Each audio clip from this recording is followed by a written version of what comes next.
여호수아 24장 14절로 18절의 말씀을 봉독합니다. 그러므로 이제는 여호와를 경외하며 온전함과 진실함으로 그를 섬기라. 너희의 조상들이 강 저쪽과 애굽에서 섬기던 신들을 치워버리고 여호와만 섬기라. 만일 여호와를 섬기는 것이 너희에게 좋지 않게 보이거든 너희 조상들이 강 저쪽에서 섬기던 신들이든지 또는 너희가 거주하는 땅에 있는 아모리 족속의 신들이든지 너희가 섬길 자를 오늘 택하라.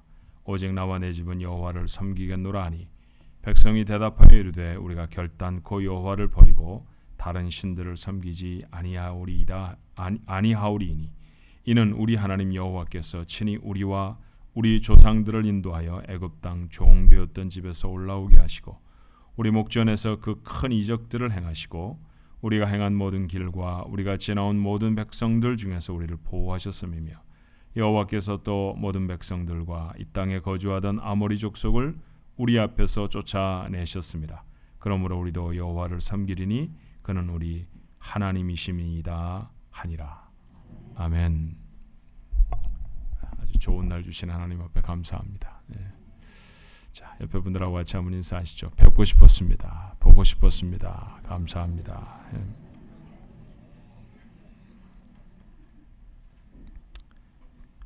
괜히 하시는 말씀 아니죠? 진짜 보고 싶으셨죠? 늘 서로에게 보고 싶은 사람이 되어지기를 바랍니다. 몇 년 전에 교회 주변에 소나무를 좀 여러 그루 심었습니다. 근데 해풍이 워낙 세잖아요. 혹시 아시는지 모르겠는데 캘리포니아에서 바람이 가장 세게 부는 곳이 5군데가 있답니다. 그 중에 한 곳이 영광스럽게도 저희 교회입니다. 어마어마한 바람이 부는 곳이에요. 그래서 그 해풍을 견디지 못하고 나무들이 뿌리를 내리지 못하고 죽은 나무가 있는데 살아남은 나무들이 있습니다. 그래서 아주 지금은 대도 굵어지고 그리고 키도 제법 훌쩍 커졌어요. 볼 때마다 대견스러운 마음이 듭니다. 소나무 참 좋은 나무죠. 제가 캘리포니아 살면서도 소나무를 보면 참 마음이 좋습니다. 한국 사람이 제일 좋아하는 나무가 뭔가 조사를 했더니 58.7%가 소나무 그렇게 답을 했어요. 한국 사람들은 소나무를 가장 좋아하는가 봅니다. 왜냐하면 소나무가 담고 있는 메시지가 있기 때문이죠. 지조라든지 절개라든지 변함없는 충정 이런 것 때문에 그렇습니다. 그러고 보니까 시 한 편 생각이 나요. 조선 초기에 학자였던 성삼문 사육신을 당하기도 했습니다. 단종의 보기를 꾀하다가 발각이 되어서 처형을 당할 때 지었다는 시입니다. 그 사람이 쓴 그대로 읽으면 이래요. 이 몸이 죽어가셔 무엇이 될꼬 하니 복내산 제일봉에 낙낙장송 되어이셔 백설이 만건 권할제 독야청청하리라. 방언인 수준인 분들도 계시죠. 뭔 소린가. 복내산에 우뚝 솟은 소나무가 되어서 복내산은 백두산의 이 금강산의 또 다른 이름이라고 그래요. 소나무가 되어서 흰 눈이 세상을 덮을 때에도 홀로 푸른 빛을 내리라. 이런 시입니다. 정말 멋진 시죠. 근데 왜 이 시의 얘기를 꺼냈느냐 하면 여호수아서를 마무리하면서 여호수아의 생애도 이런 소나무 같다 그런 생각이 들었기 때문입니다. 모두가 못한다고 고함을 칠 때에도 가나안으로 가자고 홀로 소리를 높였던 사람이었죠. 그의 곁에는 200만 명의 이스라엘 백성 중에 갈렙 한 사람밖에 없었습니다. 꼭 40년이 지나서 새로운 세대를 이끌고 가나안 땅에 들어왔습니다. 수많은 전쟁을 치러야 했죠. 셀 수 없이 많은 위기가 있었습니다. 그런데 여호수아는 단 한 번도 흔들리지 않았어요. 여호수아만큼 성경을 읽으면서 허물을 기록하지 않은 사람을 찾아보기가 참 어렵습니다. 아브라함에게도 다윗에게도 적지 않은 허물들이 성경에 남아있는데 여호수아는 그런 모습이 없습니다. 소나무 같은 사람이었습니다. 다 극복하고 가나안을 정복합니다. 이스라엘 지파에게 땅을 나누어 주었죠. 이제 그에게 맡겨주신 사명을 다 마친 것입니다. 110살이 되어진 여호수아가 세상을 떠날 준비를 해요. 여호수아서 23장 1절로 2절은 이렇게 되어 있습니다. 여호와께서 주의 모든 원수들로부터 이스라엘을 쉬게 하신 지 오랜 후에 여호수아가 나이 많아 늙은지라 여호수아가 온 이스라엘 곧 그들의 장로들과 수령들과 재판장들과 관리들을 불러다가 그들에게 이르되 나는 나이가 많아 늙었도다. 여호수아는 이스라엘 리더들을 모읍니다. 그리고 그의 마지막 말 유언이라는 것을 시작해요. 여호수아서 맨 마지막 2장 23장과 24장은 이렇게 시작한 여호수아의 유언을 담고 있습니다. 그는 어떤 말로 자신의 생애를 마무리하고 있을까요? 그는 무엇보다도 먼저 하나님이 이스라엘에 행하신 일이 무엇인가를 회고합니다. 저는 여러분에게 14절부터 읽어드렸습니다만 그 14절의 말씀이 그러므로 라고 되어 있죠. 그 앞에 무슨 이야기인가 했다라는 이야기입니다. 24장 2절로부터 13절, 그러니까 우리가 읽었던 본문의 말씀 바로 앞부분에 하나님이 그들에게 하신 일을 몇 가지로 말합니다. 첫 번째는 하나님이 부르셨다라는 것이죠.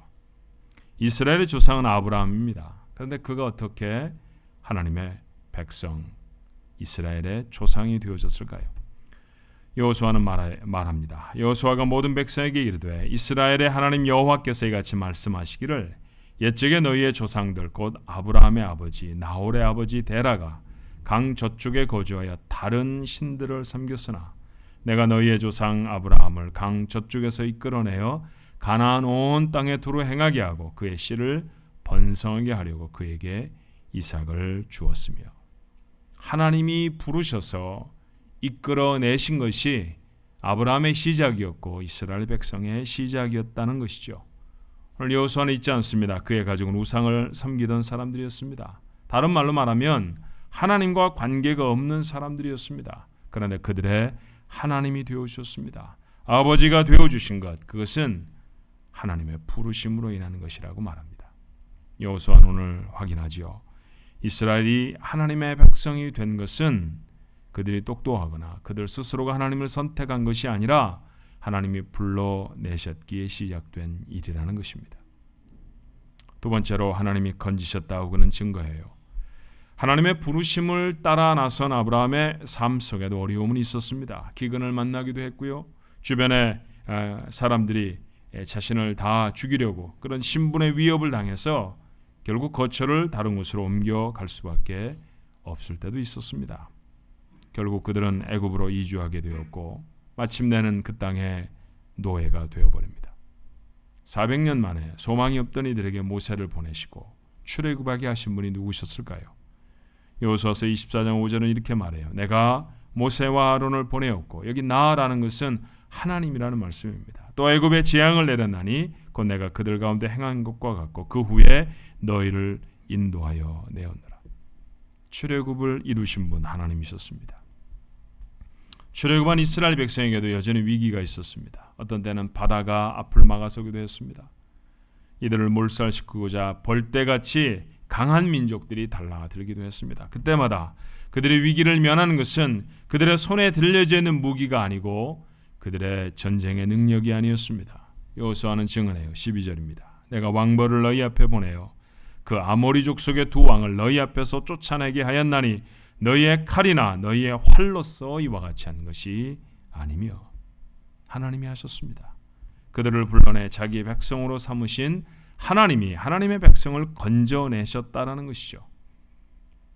여호수아가 회고하는 마지막은 그들에게 복을 주셨다라는 거예요. 13절입니다. 내가 또 너희가 수고하지 아니한 땅과 너희가 건설하지 않은 성읍들을 너희에게 주었더니 너희가 그 가운데 거주하며 너희는 또 너희가 심지 아니한 포도원과 감람원의 열매를 먹는다 하셨느니라. 그랬습니다. 가나안 땅에 들어와서 자기들이 손으로 건설하지 아니한 나라를 자기가 도시들을 갖게 되어졌습니다. 땅들을 얻게 되어졌고요. 자신들이 심지 않은 열매들을 얻을 수 있었습니다. 그러나 그들이 받은 것이 건설하지 아니한 성읍과 심지 않은 곡식만은 아니었어요. 만나는 누가 주신 것입니까? 하나님이 주시지 않았습니까? 40년 터덜터덜 광야를 지나가면서 저들이 먹고 살았던 것은 온전히 하나님 때문이었습니다. 목이 마를 때 그들의 가란 목을 축여 주신 분도 하나님이셨죠. 반성을 쳐서 솟아나오는 물도 하나님이셨습니다. 독사에게 물립니다. 죽어가는 사람들이 있었죠. 그런데 죽지 않도록 치료하신 분은 이스라엘 중에 있었던 용한 의사가 아니라 하나님이셨습니다. 하나님은 그렇게 하나님이 선택하셔서 하나님이 불러내시고 하나님이 지키신 자들에게 복을 주셨습니다. 오늘 우리 이장로 집사님 기도 중에 있었던 내용처럼 우리를 하나님은 복으로 부르셨기 때문입니다. 오늘 본문은 그러므로라고 시작한다고 했죠. 여호수아가 하고 싶은 이야기는 뭘까요? 하나님이 우리에게 이런 일들을 하셨다는 것이죠. 하나님이 이렇게 우리에게 잘하주셨다. 그러므로 이제는 우리가 해야 할 일이 있다라는 것입니다. 무엇입니까? 본문 14절입니다. 그러므로 이제는 여호와를 경외하며 온전함과 진실함으로 그를 섬기라. 너희의 조상들이 강 저쪽과 애굽에서 섬기던 신들을 치워버리고 여호와만 섬기라. 여호수아가 하는 첫 번째 명령은 신을 치우라라는 것이었어요. 이스라엘은 늘 우상을 섬기는 죄에서 자유하지 못했습니다. 그들은 애굽에 살 때 그 사람들의 신을 섬겼습니다. 자기들이 이스라엘 백성인 걸 몰라서였을까요? 히브리 사람이라는 것을 알지 못했기 때문입니까? 아니었습니다. 그들은 히브리 사람이었습니다. 히브리의 절기가 어떠해야 하는지, 히브리 사람들이 섬겨야 할 신이 누군지 잘 아는 사람들이었습니다. 그러면서도 그들은 그 땅의 신들을 섬깁니다. 출애굽 후에는 어떠했을까요? 놀라운 기적을 목격하고 출애굽을 했죠. 10가지 재앙에 숨을 죽여야 했고 홍해가 갈라질 때는 아마 말을 잊었을지 모릅니다. 그 엄청난 일을 행하신 분이 누구셨습니까? 다른 분이 아니라 자기들이 섬기는 하나님이십니다. 이집트에 살 때 바로보다 큰 자가 없었죠. 바로가 대단한 능력을 가지고 있는 줄 알았습니다. 그런데 바로가 꼼짝도 못했습니다. 10가지 재앙의 나라가 주저앉는 것을 보았습니다. 세상에서 가장 강력한 나라이던 이집트가 하나님의 재앙 속에 무너지고 부서져 내리는 것 이스라엘 백성들이 똑똑히 목격했습니다. 자신들의 하나님이 크십니다. 가장 크십니다. 그런데 다른 신을 섬기다니요. 가나안의 신들이 어쩌면 그들에게 신기해 보였을지 모릅니다. 바알을 섬기고 아세라를 섬기는 것, 그것은 대부분 성적인 자극을 주는 것이었죠. 이스라엘 백성들은 그런 재미를 쉽게 포기하지 못합니다. 여호수아는 죽기 직전입니다. 여전히 다른 신을 섬기고 있었던 백성들에게 마지막 힘을 쥐어짜내서 명령하죠. 섬기던 신들을 치워버려라. 하나님이 자신들에게 어떤 복을 주셨는지를 기억하는 사람이라고 하면 당연히 그래야만 한다는 것이죠. 그렇게 신을 치워낸 다음에 가능해지는 또 하나의 명령이 있습니다. 두 번째 명령은 여호와만 섬기라 하는 것입니다. 하나님이 우리를 부르셨습니다. 하나님이 우리를 모든 위기와 어려움에서 건져내십니다. 그리고 우리가 누리는 모든 것들을 하나님이 주셨다는 것이죠. 그러니 여호와만 섬겨야 한다라는 것입니다. 여호수아는 지금 이스라엘의 부동의 리더입니다. 다른 사람과 필적에 견줄 사람이 적어도 여호수아 당대에는 없습니다. 그가 기준입니다. 우리 어렸을 적에 줄을 서거나 하면 반드시 한 사람을 선택해서 손을 번쩍 들면서 외치게 하는 말이 있었습니다. 기억하시나요? 체육을 할 때든지 아니면 여기 교련 세대가 있었는지 모르겠는데 고등학교 다니면서 군사훈련 받았던 세대 아닙니까? 그렇죠? 교련이라는 거 할 때 맨 갓 쪽에 서 있는 학생 하나가 손을 번쩍 들면서 했던 얘기가 뭡니까? 기준이었습니다. 기준이 뭐예요, 여러분? 거기다가 맞춘다라는 것이죠. 스탠다드. 거기다 맞춰야 합니다. 여호수아에게 맞추어 살아야 합니다. 그 여호수아가 손을 번쩍 듭니다. 그리고 뭐라고 선언하나요? 15절입니다. 만일 여호와를 섬기는 것이 너에게 좋지 않게 보이거든 너희 조상들이 강 저쪽에서 섬기던 신들이든지 너는 너희가 거주하는 땅에 있는 아모리 족속의 신들이든지 너희가 섬길 자는 오늘 택하라. 오직 나와 내 집은 여호와를 섬기겠노라. 오직 나와 내 집은 여호와만 섬길 것이다.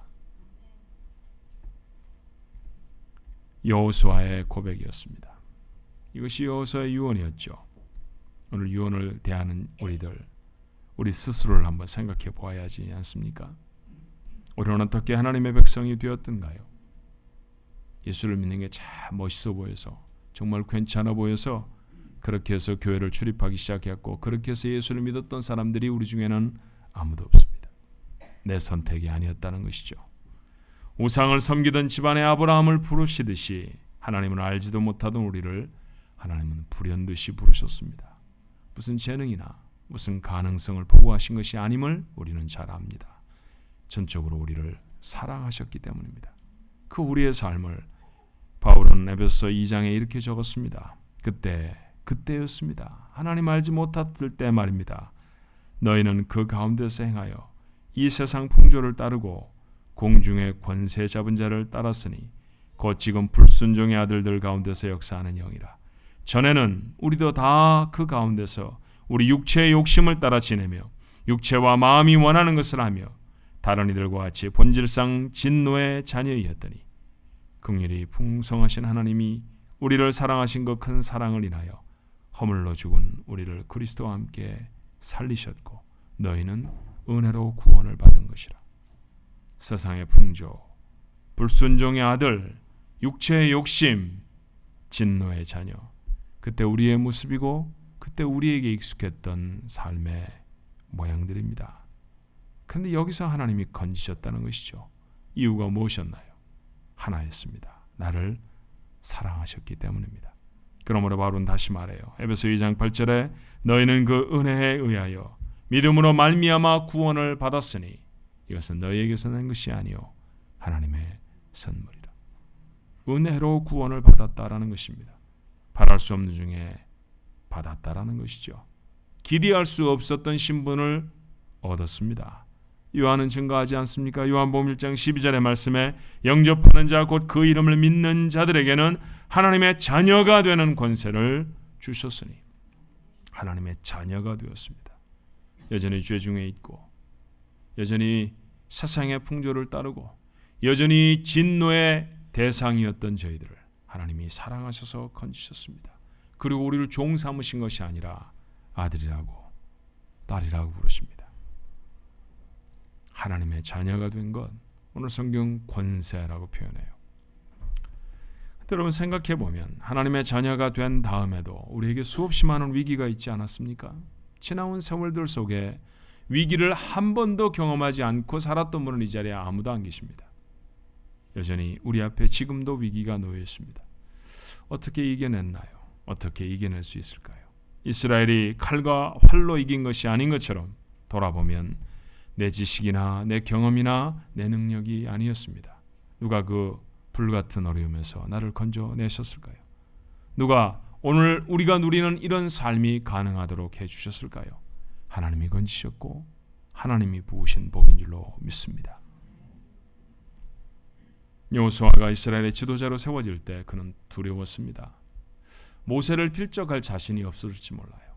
어쩌면 그가 이끌어야 하는 이스라엘 백성들이 너무 형편없는 사람들이다라는 것이 두려움의 이유였을지 모릅니다. 불안했죠. 그러던 그에게 하나님이 약속하십니다. 여러 번 약속하시지만 그 중에 한 구절을 읽어보면 이래요. 여호수아서 1장 9절입니다. 내가 내게 명령한 것이 아니냐. 강하고 담대하라. 두려워하지 말며 놀라지 말라. 두려웠다는 것이죠. 놀랐다는 것이죠. 그래서 하나님은 그에게 두려워하지 말라고 놀라지 말라고 강하고 담대하라고 말씀하십니다. 이유가 무엇입니까? 내가 어디로 가든지 내 하나님 여호와가 너와 함께 하느니라. 내가 너와 함께 할 것이다. 하나님이 너하고 함께 할 것이다. 내가 너하고 함께 할 것이니 두려워하지도 놀라지도 말라라고 말씀하십니다. 하나님은 당신의 백성을 건지시고 지키시기 위해서 그들과 함께 하셔야만 했던 것이죠. 하나님이 함께 하셨다는 사실이 무엇을 의미하는지 여러분은 아십니까? 오랜 시간이 흐른 후에 솔로몬이라고 하는 위대한 왕은 하나님을 예배하는 성전이라는 것을 짓죠. 그리고 이렇게 기도합니다. 열왕기상 8장 27절에 담고 있는 솔로몬의 기도입니다. 하나님이 참으로 땅에 거하시리이까. 하늘과 하늘들의 하늘이라도 주를 용납하지 못하겠거든. 하물며 내가 건축한 이 성전이오리이까. 성전이 어떻게 건축되어 있는지 여러분 대충 아십니다. 레바논의 백향목으로 지었습니다. 쉽게 얻을 수 있는 나무가 아닙니다. 당시 얻을 수 있는 제목 중에는 최고가의 최고의 나무였습니다. 거의 모든 기둥은 금으로 입혔습니다. 돈으로 환산해 가늠이 어려운 엄청난 가치의 건축물이었습니다. 그런데 솔로몬은 뭐라고 말합니까? 그런 대단한 건축물도 하나님이 계시기에는 너무나 누추하다라고 하는 고백입니다. 하나님이 어떻게 건물 속에 계시겠습니까? 아무리 돈을 많이 들여도 아무리 우리가 이 땅에서 얻을 수 있는 최고의 물건들로 지어놔도 우리가 지은 곳이 어떻게 하나님이 집이 되실 수 있겠습니까? 그것이 솔로몬의 고백이었습니다. 그런데 여러분, 하나님이 여호수아에게 함께 하시겠다고 하셨습니다. 그리고 정말 함께 해주셨습니다. 여호수아와 이스라엘 백성은 인생의 대부분을 광야를 지나며 살았습니다. 함께 계신 하나님은 어디 계셨을까요? 광야에 계시지 않았겠습니까? 먼지가 풀풀 리는 그 광야에 하나님도 함께 계셨습니다. 그들은 전쟁을 하기도 했죠. 그때 하나님은요, 물론 그 전쟁터에도 계셨을 것입니다. 아니, 하나님은 자기 백성을 건지시기 위함이라고 하면 더한 곳에도 계시기를 마다하지 않으셨습니다. 요셉은 17에 애굽에 팔려갔습니다. 노예가 되어버립니다.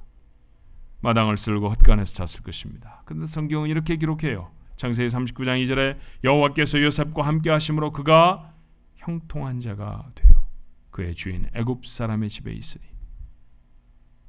노예의 처소였습니다. 근데 하나님이 요셉과 함께 하십니다. 하나님이 계셨던 곳은 어디였을 것 같습니까? 노예의 처소였습니다. 요셉은 후에 감옥에 갇히기도 했죠. 그때를 성경은 다시 이렇게 기록합니다. 이에 요셉의 주인이 그를 잡아 옥에 가두니 그 옥은 왕의 죄수를 가두는 곳이었더라. 요셉이 옥에 갇혔으나 여호와께서 요셉과 함께 하시고 그에게 인자를 더하사 간수장에게 은혜를 받게 하시매. 요셉이 감옥에 갇혔습니다. 그런데 여호와께서 요셉과 함께 하셨다고 말합니다. 감옥에 갇힌 요셉과 함께 하시려면 하나님이 계신 곳은 어디입니까? 감옥이었습니다. 백향모로 지은 궁전도 하나님을 감당할 수 없습니다. 하나님은 홀로 툴툴 털고 감옥에 가십니다. 감옥이 좁아서입니까? 감옥이 귀해서입니까? 그곳에 귀한 사람이 있었기 때문입니다.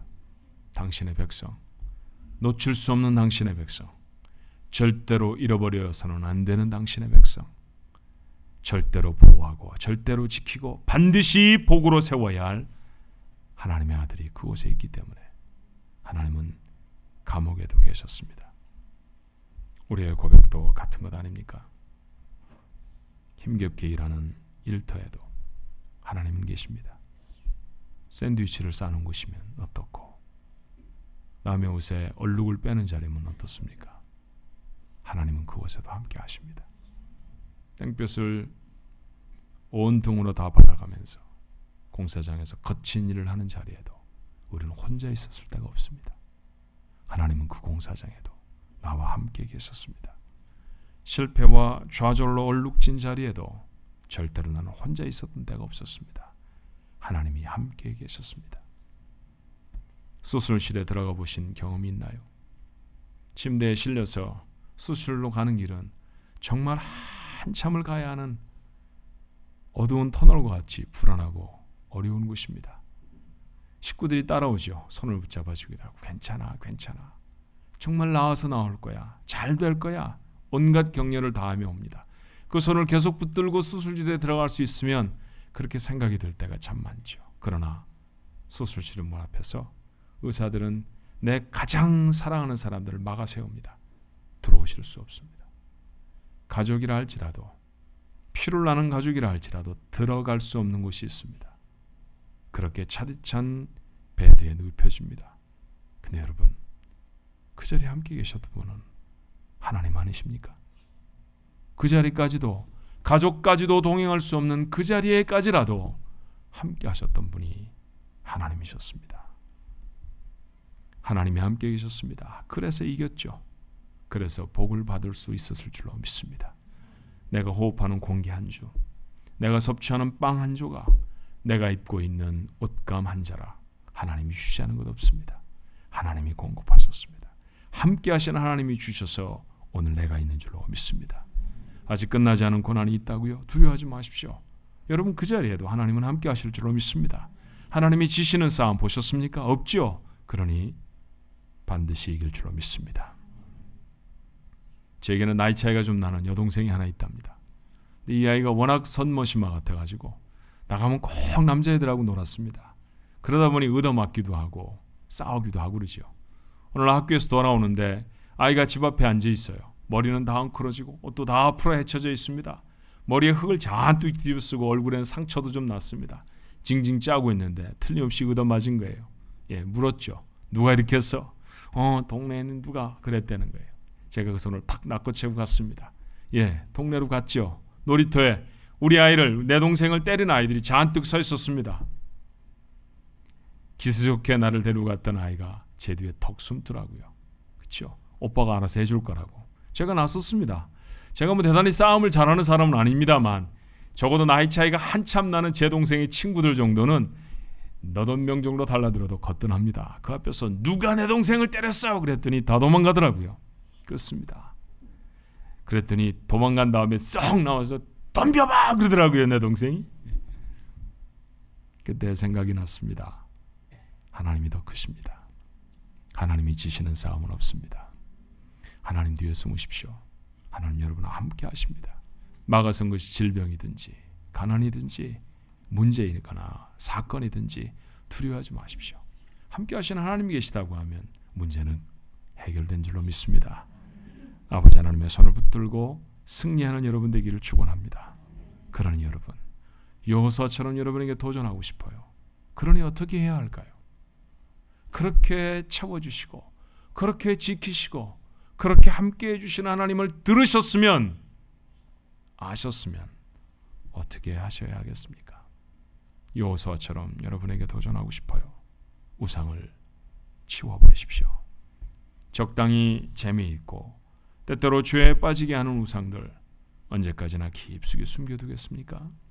나는 지금 이 시간에 우리 시대에 섬기는 우상들을 모두 다 말할 수는 없습니다. 너무 많아서 말이죠. 그러나 제가 말하지 않으면 여러분 모르십니까? 아시잖아요. 잠시만 마음을 모으고 스스로 생각해 보면 자신이 무엇을 섬기고 있는지 명확해집니다. 버려야 합니다. 버리셔야 합니다. 그것이 은혜를 경험하고 기억하는 사람들의 마땅한 삶인 줄로 믿습니다. 두 번째 명령은 하나님만 섬기기로 다짐하는 것이죠. 하나님만 섬겨야 합니다.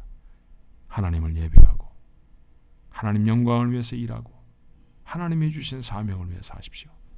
삶의 중심이 하나님께 드려져야 합니다. 그곳에 하나님이 계셔야 그 사람이 하나님의 사람입니다. 하나님이 무슨 일을 내게 하셨는지를 잊지 않아야 합니다. 매 순간 나라는 그릇에 무엇이 담겨 있는지를 확인하십시오. 더럽고 썩어질 세상의 우상인지 아니면 나를 사랑하셔서 독생자도 아끼지 않고 내어주신 하나님이신지. 이스라엘은 여호수아의 도전에 한 목소리로 대답합니다. 16절에 백성이 대답하여 이르되 우리가 결단코 여호와를 버리고 다른 신들을 섬기지 아니하오리니. 다시 말하죠. 21절입니다. 백성이 여호수아에게 말하되 아니니이다. 우리가 여호와를 섬기겠나이다. 여러분의 대답도 같은 대답이어야 할 줄로 믿습니다. 우상을 지워버리고 여호와만 섬기는 믿음을 삶으로 고백하는 그런 성도들 되시기를 주님의 이름으로 축원합니다. 기도하십시다. 필요한 것들에 급급해서 무엇을 주셨는지 알지도 못하고 지났습니다. 우리의 인생이라는 것이 늘 전투인데 새로운 전투 앞에 서면 그 전투를, 그 싸움을 어떻게 이겨내야 하는지, 그것에 우리의 마음이 다 빼앗겨져서 이전에 어떻게 이겼는지, 어떻게 하나님의 도우심을 얻었는지 까맣게 잊어버렸을 때가 너무나 많았습니다. 전쟁을 다 마쳤습니다. 땅을 얻었습니다. 백성들에게 분배를 해주었습니다. 40여 년 전에 노예로 살았던 사람들이 주인이 되었습니다. 놀라운 감격을 가졌겠지요. 그들 앞에 여호수아가 말합니다. 하나님이 주셨다. 하나님이 선택하셔서 하나님 백성 되었고 하나님이 지키셔서 살아남았고 하나님이 주셔서 누린다. 그러니 우상을 지워버리고 여호와만 섬기자. 여호수아의 유언을 2014년에 듣습니다. 우리의 삶에 베풀어 주신 은혜가 이스라엘 백성에게 베풀어 주신 은혜와 비교해 결코 작지 아니함을 고백합니다. 저희를 지키시고 저들을 인도하시고 저들을 먹이시고 저들을 채우신 분 하나님이셨습니다. 죽을 것 같은 어려움이었습니다만 그 어려움에서 내 손을 붙잡아 주신 분 하나님이셨습니다. 가족도 붙들 수 없는 자리에서 주님은 붙드셨습니다. 그래서 오늘 우리가 이곳에 있습니다. 그래서 우리가 하나님을 주인님이라고 부르지 않고 아버지라고 부릅니다. 주님, 그런 놀라운 은혜와 놀라운 사랑을 입었사오니 우상을 버리게 하옵소서. 우리를 막아서는 우상들이 얼마나 많습니까? 세상의 쾌락들, 돈들, 세상의 가치관들, 내 고집들, 욕심, 주님 그때에 가졌던 것입니다. 전에 가졌어야 했던 것이었습니다. 이제는 아닙니다. 다 치워버리게 하옵소서. 그리고 하나님만 섬기게 하여 주옵소서. 하나님을 예배하는 것이 우리의 삶의 기쁨이 되게 하옵시고 하나님 때문에 살게 하옵소서. 내가 사는 동안 주의 영광을 위해 살리라. 내가 먹든지 마시든지 주님의 영광을 위해 하리라. 우리의 마음의 중심의 고백이 될 수 있게 하옵시고 아버지 하나님, 그렇게 선 자가 하나님의 사람임을 잊지 않게 하여 주옵소서. 이 놀라운 결단이 여호수아서 맨 마지막 장을 펼친 오늘 이 아침에 주의 백성들 되게 하옵소서. 예수님 이름으로 기도합니다.